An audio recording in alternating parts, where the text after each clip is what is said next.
ఆగిపోయినాయని కూడా ఆ షెడ్ కానీ ఇవన్నీ కానీ ఆ షెడ్ ఉన్న టీచర్స్ ఏమండి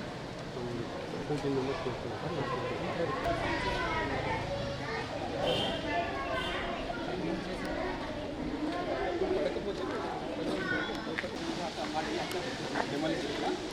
చేశారు సార్ చేసేసి కొత్త వేస్తాం దానికోసం మీదే కట్టాను బాగుందమ్మా ఇంకా మా పేరేంటి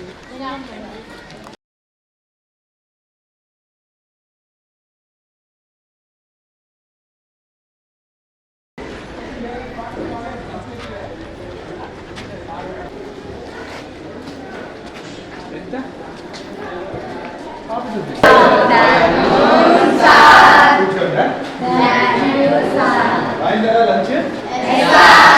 చేయడానికి వచ్చిందా చదువుతున్నారా చదువుతున్నారు ఏం పాఠం చదువుతున్నాం ఇప్పుడు చదువుతామా చదువుతారా చదవండి ఎవరు చదువుతారో కూర్చొని కూర్చొని ఏం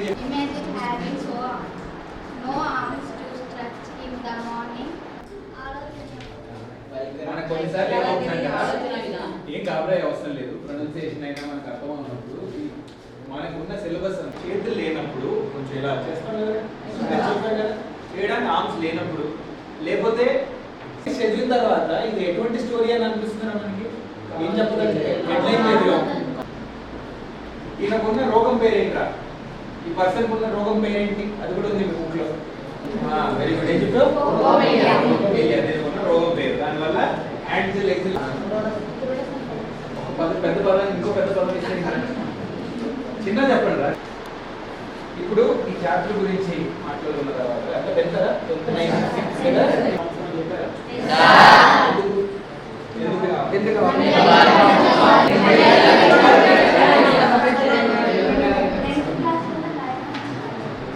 అవునా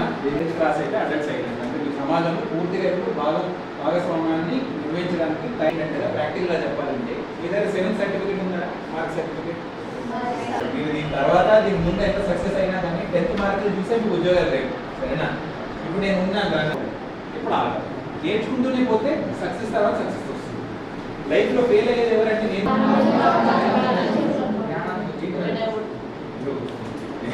తెలుగు క్లాస్ బాగా పెట్టుకుంటూ మన జీవితాన్ని మనం బలపరుస్తూ మన కుటుంబాన్ని మన సమాజాన్ని మనం ఆదుకోవడం జ్ఞానం పెంచుకోవడం చాలా మంచిది క్యూరియాసిటీ ఉండాలి కొంచెం నేర్చుకోవాలి ఇది ఎందుకు మన ప్రపంచం ఇలా ఉందని తెలియాలి చాలా ఇంకా కలెక్టర్ చెప్పబడేస్తాను చూసుకోండి ఓకే నన్ను అడగదలుచుకున్నారా ఏమన్నా మనకి ఇంకా ఏమైనా డౌట్లు ఏమైనా ఉన్నాయా సార్ ఇలా చేస్తే బాగుంటుంది సార్ ఎందుకు ఈ పర్సన్ సొసైటీకి కాంట్రిబ్యూట్ చేయలేరని మైండ్లో పెట్టుకోండి మోస్ట్ ఒక్క తరం ముందు అమ్మాయిలు చెప్పండి ముందు మీ అమ్మాయిలు ఎంతవరకు చదువుతున్నారు మీ అమ్మాయి ఏ క్లాస్ 9 మీ అమ్మ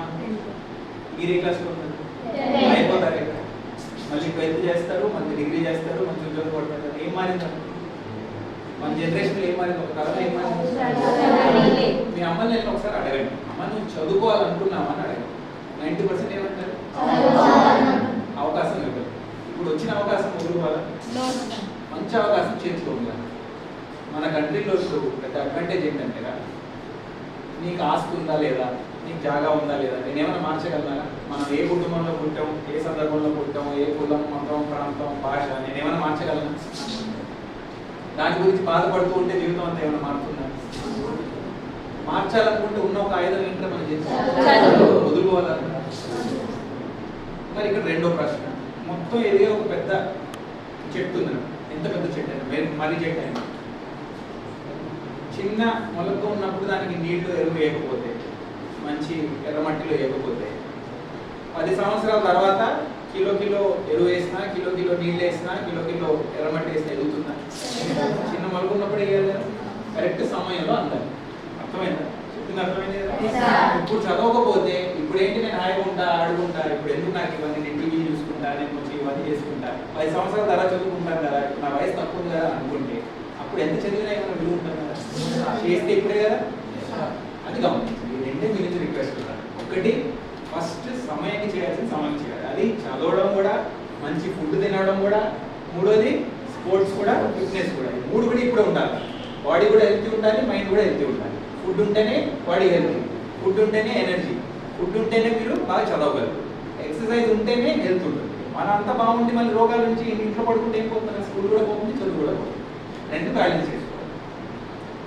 నా ఫైనల్ రిక్వెస్ట్ మీ నుంచి ఏంటంటే ఒక చిన్న పుస్తకం పెడతారని చిన్న నోట్బుక్. ఆ నోట్బుక్లో ఏం రాస్తారు, మీరు ఏం అవదలుచుకున్నారో రాయాలి. మాట ఇవ్వాలి, సరేనా? డాక్టర్లు ఎంతమంది, సైంటిస్టులు ఎంతమంది, ఆర్మీలు ఎంతమంది, పోలీసులు ఎంతమంది, కలెక్టర్లు ఎంతమంది? సున్నా. ఎవరున్నా కానీ మీ ఆశని మీ బుక్లో రాయండి, సరేనా? రోజు ఒకసారి లేసి మీరు వెళ్ళున్నప్పుడు 5 నిమిషాలు ఆ బుక్ని చూడాలి. ఫస్ట్ మన డేనే స్టార్ట్ దాంతో చేయాలి. ఎందుకు అసలు నేను స్కూల్కి వెళ్తున్నా, ఎందుకు చదువు, ఎందుకు పుస్తకాలు అనేది గమనించాలి. రోజు రిమైండర్ పెట్టుకోవాలి. ఎందుకు